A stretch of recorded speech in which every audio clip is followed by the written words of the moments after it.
Good morning and welcome to Planet Doug behind the scenes for Wednesday, October 26th. It's about 5:30 in the morning. Coffee number 1 is underway. And I'm sitting inside my room at the hostel where I'm currently staying in Kuala Lumpur. I was actually thinking about getting set up in the kitchen here because there's actually a table and a bench and I can set up a tripod easily instead of being here, on the bed where everything shakes. But as I mentioned in a previous video, there are 3 young men staying here in the hostel. I found out they're actually from Sabah. I thought perhaps they were from Vietnam, like migrant workers from another country, but they're actually from Sabah. And they get up. I was thinking they'd get up really early because they're always out there in the in the communal smoking area, smoking and chatting and looking at their phones at like between 5 and 6 in the morning. And it turns out though that I think they just come home at this time because they have night shifts, something like that. But anyway, they're out there enjoying themselves, so I didn't want to set up my camera in the kitchen and bother them. So I'm back here in my little room. And as far as rooms go, there's some interesting developments there because today will be my last day here. I'll be staying here tonight, but then on Thursday morning, with the help of Daryl from Wander Eats, I'm going to be moving into a room at the Kojoy Hotel. Yeah, it just happened faster than we expected. The room was supposed to be available November 1st, but then it moved up by a week. They're refurbishing the hotel, and they weren't sure the room would be available sooner than November 1st, but it's actually going to be available starting tomorrow. So tomorrow morning, I'm going to be meeting Daryl for breakfast again. And then Daryl, he wanted to be there for the big event and to help out in case there's any sort of issues. So he wanted to go with me, checking into this hotel. And he arranged for a 9 a.m. check-in on Thursday morning. So Daryl and I are going to have breakfast, and then we're going to head over to the Kojoy and check into the room. And there was some discussion of, like, when the room that they had set aside for me, there was some discussion that it may not be completely ready by that date. They were going to perhaps put me in a room on a different floor, and then I move into my actual room later. But it turns out everything came together. So my room on the 4th floor with a window is going to be available Thursday morning. So I'm looking forward to that. And the way it turns out, I've paid for this room for a month, and the days are going to overlap, which to me is really nice. So even though I'm checking in tomorrow morning, I don't actually have to fully move. I can do it over a number of days. I can just take the minimum there tomorrow, toiletries and a change of clothing and my, of course, my computer and camera gear, stuff like that. Settle into the room and just really relax. And then over the next few days, I can just move my stuff over there and get settled in. So that's pretty exciting. I'm moving up in the world is basically what's happening here. A room with air conditioning and reliable Wi-Fi and a window, all these things. So that's going to be pretty exciting. And let's see, yesterday, interesting day. Again, I met up with Daryl of Wander Eats, because he had a video project he'd been planning, and he contacted me to see whether I was interested in a small road trip and keep him company. I could be his sidekick for the video. Sounded good to me. And for his channel, one of the things he likes to do is document rides or drives, like getting from place to place, highways and MRT systems and things like that. And here in Kuala Lumpur, a brand new highway just opened up called Dash. So it's like the Damansara, I forget the whole name. But anyway, the place it starts and the place it goes to, you combine them and you get, the acronym DASH. So the highway is called the Dash, and he'll talk all about it in his video. So his idea, I think, for the video is to ride the full length of the highway. It's about 20 kilometers long, beginning to end. It's kind of a commuter highway connecting some outlying districts with downtown Kuala Lumpur to make it easier for people to, to get back and forth. They don't have to take the local roads. They can hop on this, elevated freeway and just zoom into town and then zoom back again more easily. And it's a toll road. And yeah, Daryl wanted to ride the full length of it there and back again, and just show his viewers where the highway starts, where it ends, what's along the way, what scenery do you see, rest stops, what are the tolls like, the exits and entrances onto the highway. Just basically document it and have the experience, for his viewers. So I met up with him in the morning. We had a nice cup of coffee, chatted about all things to do with YouTube and cameras, all the stuff that we're both kind of passionate about, and then hopped in his car and went for a nice ride on the Dash. I was quite taken with the name. We're on the Dash, we're taking the Dash. Worked out well for them, the acronym DASH for a highway. Worked out well. I brought a camera. Actually, I brought a lot of cameras with me when I went to meet Daryl and we drove up and down the Dash, but I wasn't doing it. I wasn't recording the experience for for my channel. I was just there to be Daryl's sidekick, but I brought my camera just for fun. I always like to have a camera with me, just playing around with it and testing different things. So I shot a little bit of video myself, but I'm not going to put a video together about the whole experience. Tracking boxes are gone. Oh, no. Okay, let's do a test since you're recording.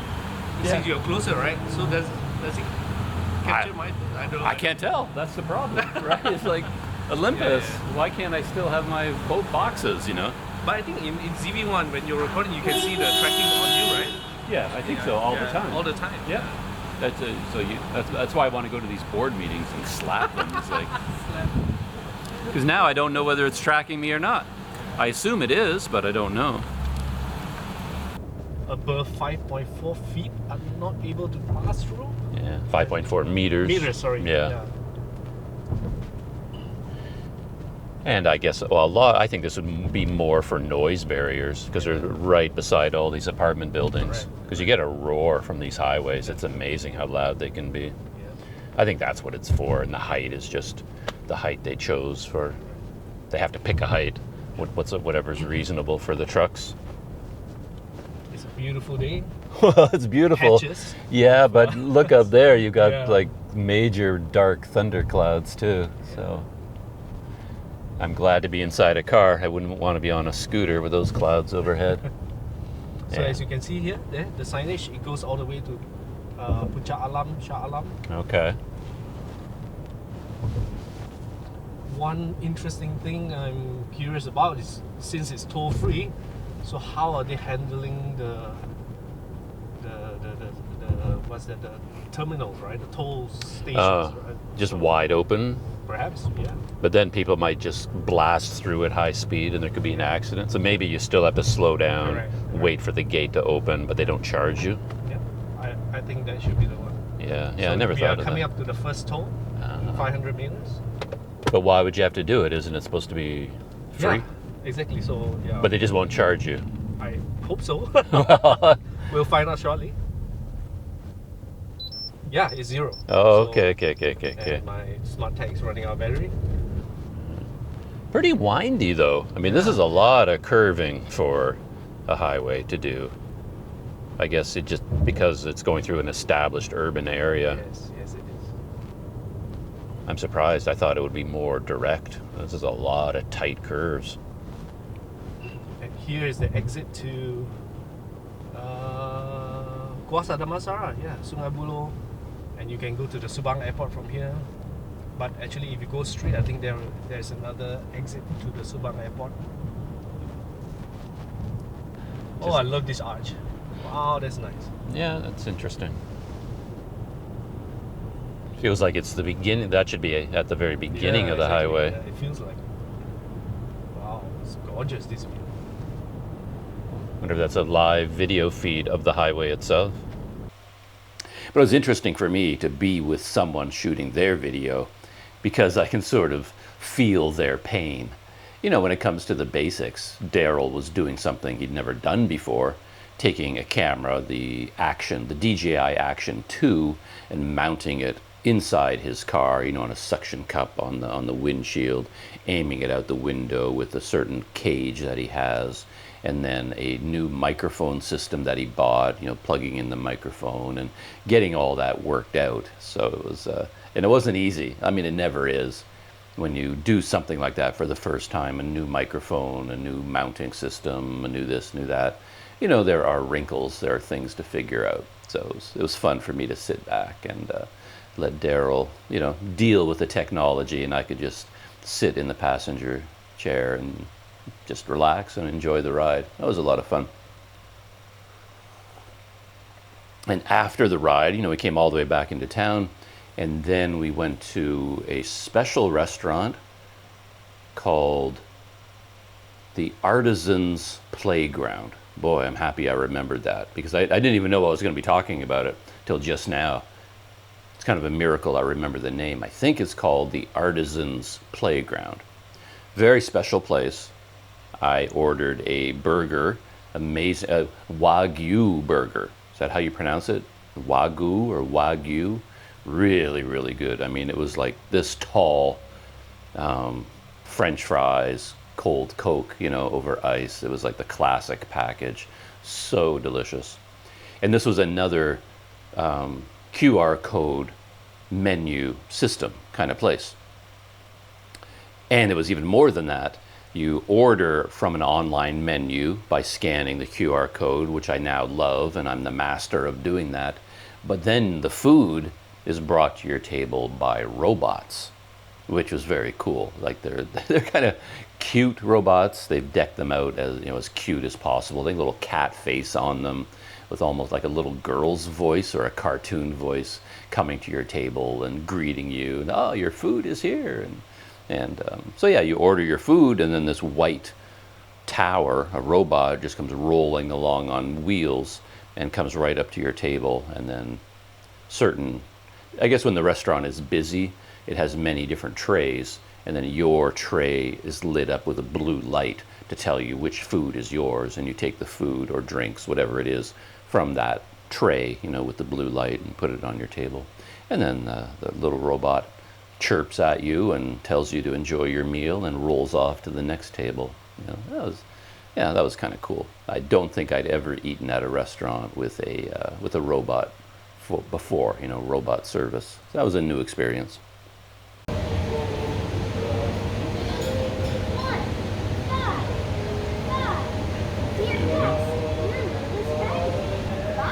Hi.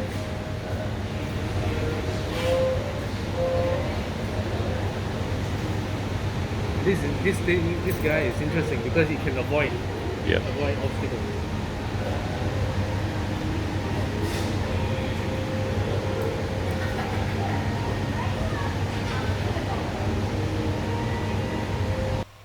The day before that, before I went with Daryl on the dash, I met up with another YouTuber, Rich Art Asia. That's his YouTube channel.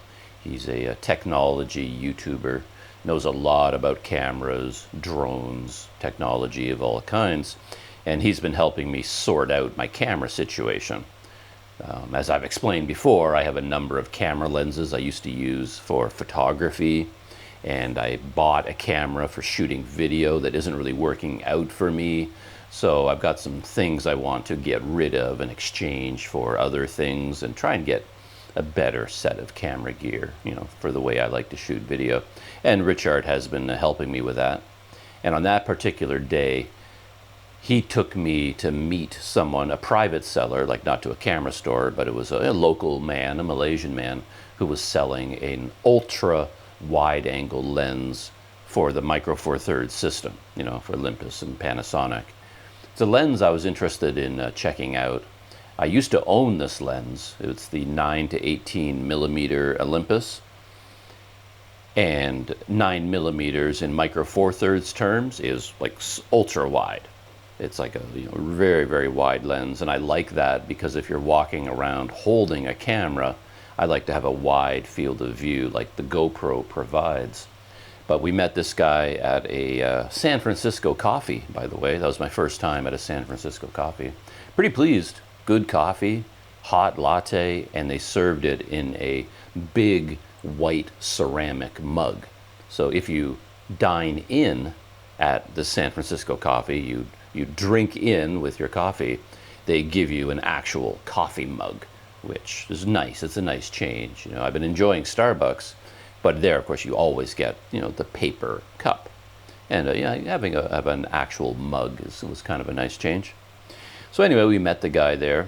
I had a funny moment with Richard because we arrived early, and he called the guy and said, okay, we're here now, and if you're available and you want to get this over with, you can come meet us now, or we'll sit here and enjoy coffee, and you can come at our scheduled time, but we're here if you feel like coming. And the guy says, oh yeah, I'll come right now. And then Richard started, I guess he asked him, okay, what do you look like?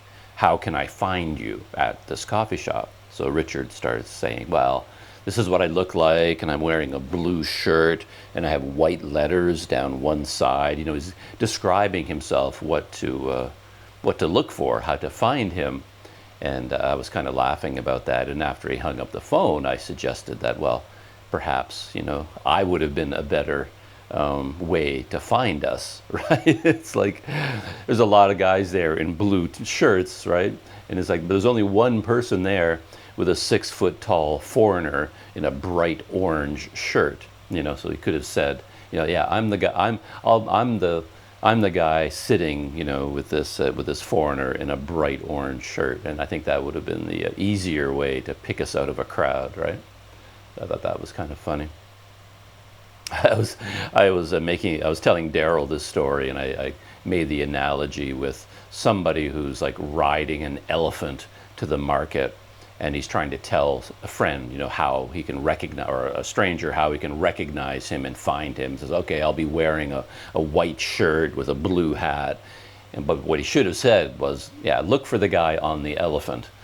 That'll be me. That's the easier way to track you down. For Richard, yeah, just look for the guy with the big dumb white dude in an orange shirt. That'll be me. Anyway, he found us without any issue. So with Richard's help, I was testing the lens, checking it out. Everything seemed mechanically sound. Condition was good. The price was good. But then I had an issue with it, which I can't explain. I was shooting video and trying to get a sense of whether I liked how it looked. I was a little bit concerned with the ultra wide angle because there seemed to be some warpiness in the background. Like if you move the camera at all, the whole world kind of wobbled. And I wasn't expecting that. I guess that's an effect of an Olympus stabilization system combined with an ultra wide angle lens. It has to do a lot of computational work to keep things level and to keep everything, take that ultra wide and straighten it out a little bit. And I guess when you move the camera, it kind of inserts this wobbliness, which I wasn't expecting. And I wasn't a big fan of that. But then I was taking some pictures with the lens of the same thing, same settings on the camera. I was like, click, click. And then the third picture was like black, not 100% black, but like 80% black. I could just make out the outline of what I was taking a picture of, but it went completely dark. And then the next picture was normal. I took another picture, it was normal. One more picture, dark again. And it kept going from a good exposure to like a completely black exposure. And this was happening over and over again every time I was taking pictures out in the light. And I don't know what was causing it. But when I tested my camera with another lens, like all my other lenses, this doesn't happen. It was only happening with that lens. And at first you might think, well, how can a lens cause that? It's just a piece of glass. It has to be the camera. But these days lenses are very sophisticated. They're electronic. They're packed with electronics, and they have all these, what do you call them? Not sensors, but they have contact points that connect with contact points in the camera. And the lens and the camera communicate with each other electronically about exposure and aperture and focusing, all these different things. So I was thinking that these two were not communicating properly, through the electronics, and that was enough for me to not buy the lens, because this was a private sale. Once I buy it, I own it. It's not like I can go back to the store and say the lens isn't working and do a warranty repair or exchange. So I didn't feel comfortable with this lens, and we left without buying it. However, all was not lost. I had a good experience riding around with Richard. He took me to one of his favorite local food courts for a vegetarian feast. There's like a number of food stalls in there, like a big buffet spread. That was all vegetarian food, and I got my eggplant and tofu and all kinds of delicious things, so that was good. But even better than that, while we were still at the coffee shop, Richard reached into his bag. He had kind of a little satchel bag with him, and he pulled out not one, two Sony ZV-1 cameras, which he had been given by a camera store to test and make a video about for his channel. And that was fascinating for me because I have a bit of a history with this camera, because it was produced by Sony a couple of years ago now. I'm not sure when it came out, but it's an older camera already, I believe. And it was marketed by them as their newest, greatest, dedicated vlogging camera. It was aimed at vloggers. So I took a special interest in it. A lot of people did. And based on all the reviews and the experience of people like Daryl, who had a ZV-1, and we talked a lot about it, what he thought of it, how it worked for him, and it didn't seem like it was suitable. All the reports coming back were, the stabilization wasn't good enough, and it was too tight. The field of view was not wide enough, particularly when you turned on full stabilization, because in order to stabilize the video, they have to crop in, depending on the type of stabilization, but they need to take the full image, and because they have to sort of tilt it back and forth quickly to keep it stabilized, they have to crop in a little bit. And this one had a big crop, and it just got narrower and narrower, and people didn't like that. And I kind of dismissed this camera out of hand, that it would not be suitable for me based on all the reviews. So Richard hands me one of these ZV-1s. I put it on my regular selfie stick, fire it up, and I'm walking around with it, and I was like, this is not half bad. It was pretty good, in fact. I was only looking at the LCD screen on the camera itself. It has a flip out screen, so I could see what was going on. And the stabilization on the LCD screen was much better than I expected. It was like, an Olympus is better, a GoPro is better, a Panasonic is better. They're all much better. But this was just on the edge for me of usable. I could see as I was walking along, because I had the camera on quite a long selfie stick, and the camera is on this thin pole basically, and it has a tendency to tilt a little bit with every footfall, and I could see the camera giving a little jitter every time I took a step, and that jitter was transferred into the video as a little shake in the bottom corners. Me in the video, I was fine. The stabilization was fine for me, but when you look in the background in the corners, you can see a little bit of a jitter. I didn't even notice it on the camera. I only noticed it when I looked at the video later on my laptop, or on my phone. And even then, I thought, I think you can get away with that. And perhaps with practice, I could learn how to hold this selfie stick, without shaking it. I can do a bit of a ninja walk, they call it. You just sort of walk in a special way, a more smooth gait when you're vlogging, so that you're not shaking the camera as much. So this is a vlogging test of the Sony ZV-1, which so far is a surprise to me because I'd heard so much about it and people were talking about the stabilization not being good enough, nor was the lens wide enough. But I just borrowed this camera from Richard, he has it with him, and I put it on my normal selfie stick, and it looks wide enough.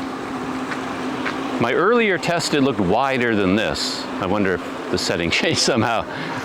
But as I walked around, you know, I should look at the lens, not at the screen. But when I was looking at the screen, the stabilization looked fine. Like it looked more than good enough for walking and talking like I'm doing now. And there's a fountain over here. Let's try not to get hit by a car. We'll walk up to the fountain. Oh, and I have the Rode Wireless Go microphone plugged in. I hope it's working. So here's the fountain.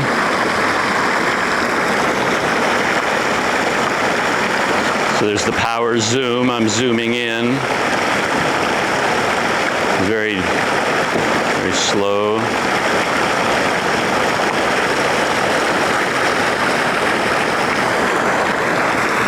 Back on me. But the best thing about this camera is that it is so light. I can hold it out at this length on my selfie stick without any problem at all. Let's I've been taking a lot of pictures and video of this sign over here. Oh yeah. I guess it's adjusting the ISO automatically. You can see the exposure changing as I move around.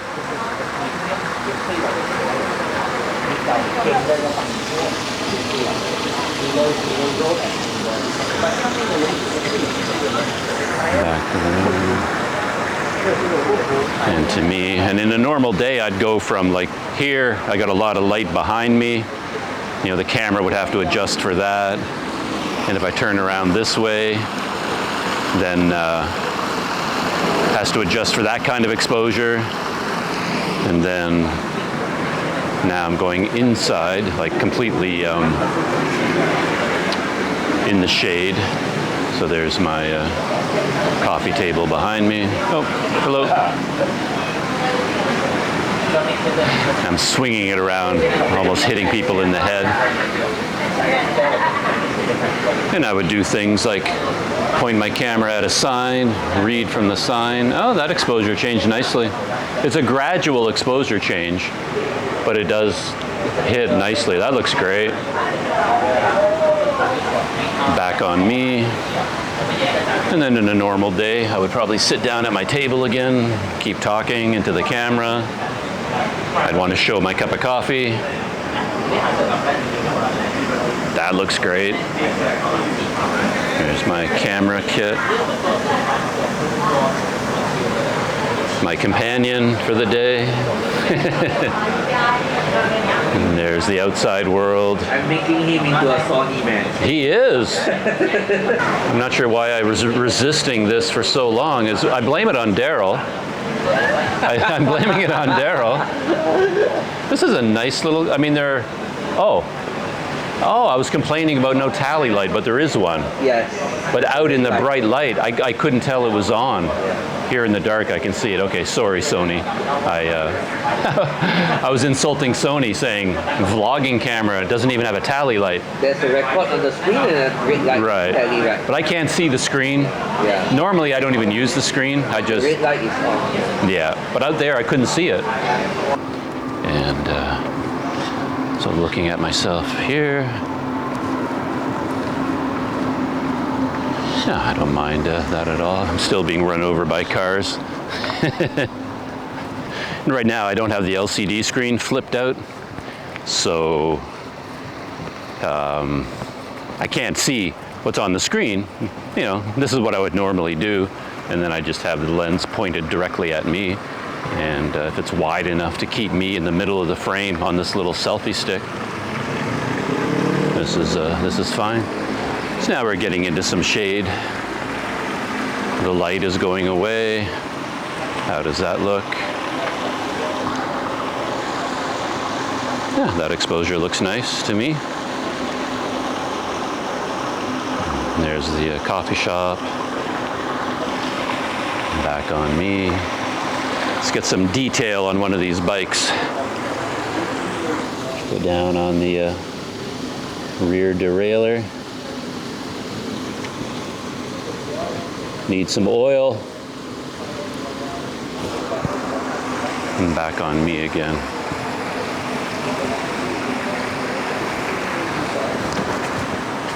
I'm just holding the, I haven't done this before, but I'm just holding the camera in front of me and walking. And the stabilization, again, looks fine to me.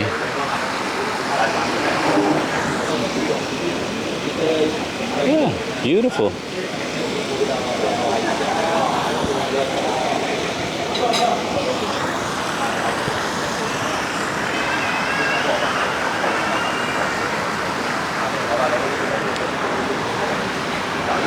Back to the table. Sit down here. Oh. Coffee cup. Camera bag. Back to me. All right. And as for the rest of it, I mean, if that was the disadvantage of this camera for a very simple videographer like myself, I'm not very demanding, I don't ask for a lot. If that stabilization little jitter is the only problem with this camera, I think that one problem is outweighed by all the advantages I was seeing. Sony autofocus is among the best, if not the best, available on the market, and I'm so tired of fighting with autofocus that I thought, okay, this is amazing. I mean, you don't even think about it. You don't even know that the camera is focusing. You just take it for granted that as you're pointing the camera at you, you are in focus all the time. You hold up your coffee mug, to the lens, hold up anything to the lens, now it's in focus. You turn the camera around and aim it at a flower or a sign or a car or a building or a tree. Whatever you aim the camera at, it's like it's in focus before you even get there. It's like it knows in advance what you want to focus on. By the time you aim the camera at whatever it is, it's already in focus. Exposure changes from ground to trees to sky, going from bright sun into the interior of the coffee shop. That seemed amazing to me. The colors look good.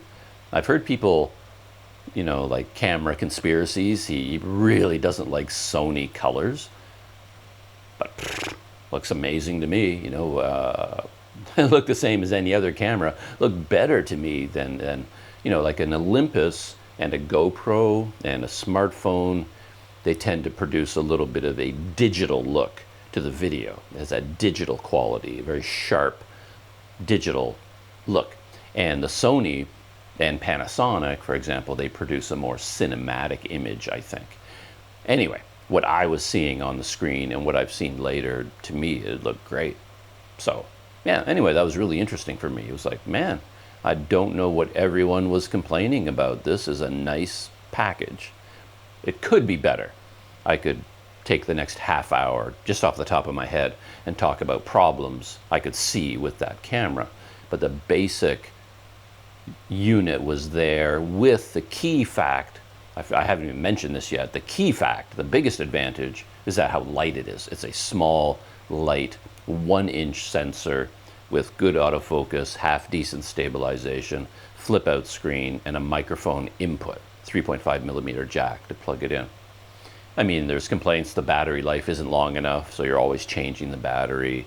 There's some ergonomic problems with controls and buttons, it doesn't have a lot of function buttons, shortcuts, you're diving into the menu to make changes. I mean, there are issues, and the biggest one for me might be that if the stabilization was a little bit better, the field of view was a little bit wider, I'd be happier. But I think most people who complained about the field of view, they were holding the camera in their hand, which is what most people do, it seems. Like even camera conspiracies, he's all about using a bare camera. He wants to hold, if he's vlogging, he wants to hold the camera in his hand, and then because he wants to be able to fold it up and then put it in his pocket. So for him to use a GoPro, he wants to hold the GoPro in his hand and then just put it in his pocket. The DJI Pocket he wants to hold it in his hand, shut it down, and put it in his pocket. Me, I put everything on a selfie stick, and I don't mind walking around holding the camera in my hand because I need it all the time anyway. I wouldn't put it away. I would never put it in my pocket, so it's no big deal for me to have it on a selfie stick. So for me with the Sony ZV-1, I had this very small, very lightweight camera with a 1-inch sensor on the end of a long selfie stick, and then because I held it farther away from me, nice wide field of view, you know, easily as wide or wider than I can get, you know, with a 12mm lens, you know, holding it way out there. It was okay. Not the same as a GoPro, but workable. Anyway, that was an interesting part of the day. You know, I started thinking, man, Sony ZV-1. And as Richard was telling me that, yeah, you know, you really shouldn't base your opinions on YouTube reviews. In the end, after you watch all the reviews, the only way you can know for sure is to try the camera yourself, which Richard does all the time. And that's how he's developed relationships with all these camera stores, because he's always visiting these camera stores and getting to know the owners and the staff, and then borrowing a camera. Like, I want to test it before I buy it, and then he takes it out of the store, their demo model, you know, and takes it home maybe for a couple of days, and then tests it and uses it, and then he can make his decision, which I've never managed to do anything like that. You know, I've always had to go on other people's opinions and guessing, okay, I think it'll work for me, and then I buy the camera, and then you don't know, like maybe you were right, maybe you were wrong. So yeah, as Richard said, you know, test it out, find out for yourself, because your situation might be different from all the people that are doing the testing. Those are the big things that happened over the last couple of days. You know, road trip on the dash with Daryl, checking out camera gear with Richard, learning about the Sony ZV-1, which was very interesting. And in terms of me and my struggles with the modern world, you know, I had some ATM adventures. I told that whole story in a video that I'll be posting this afternoon. And I went out to a couple of cafes. That's all in the same video. I went to a place called Local, and then a place called the Light Capture Cafe, both of which were really interesting. And while I was sitting at Local, I told my story about my ATM adventures, but that video will be coming out later today. And I've had my ongoing adventures with technology. I'm the master of the QR code, as I said, and I am slowly becoming the master of the eWallet and the touch and go of what that whole world. Very excited about that. I figured out a way to do things through a machine at the MRT stations run by a company. Well, they call the machine the Tap It machine. That's the one I used this time. I tried it before, but it failed because I was inputting my phone number incorrectly. This time, I did it correctly. I made sure I put it in the right way, and then I could deposit money into the machine, and then it showed up on my SIM card, like on my Cellcom plan, basically. So I could put, you know, 50 ringgit into the machine, enter my phone number, and the 50 ringgit shows up in my account, and I can spend it on, you know, data and all that kind of thing. And so that's working out well, figuring out eWallet, and yeah, the touch and go card. Cellcom itself is still a bit of a mystery to me. My app won't load. Let's see what happens today. You know, I've got mobile data. I've got a good connection to the internet. Everything's fine. I click on Cellcom, and let's see if it makes a liar out of me. There you go.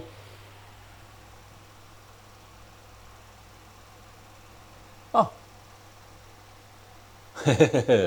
It kind of made a liar out of me. At the beginning, you just saw a blank screen. That's what I normally get, and I just get a blank screen for like 15 minutes. I hit Cellcom, the app, and then I put the phone to the side, and I check on it 15 minutes later, and it may or may not have loaded by then, but it went quite fast there. So yeah, that worked out well. But I still don't understand their system. Basically, I'm kind of befuddled by the packages they offer. As I was telling Daryl during our trip on the Dash, before we got on the Dash, I was bending his ear over coffee about all my issues with the world of technology, as I always do to Daryl. And I was telling him that what I want to do is go into my Cellcom app, and I want 30 gigabytes of high-speed data. That's all I want, and I want to buy 30 gigabytes of data. Where can I do that? Like, where is the data button?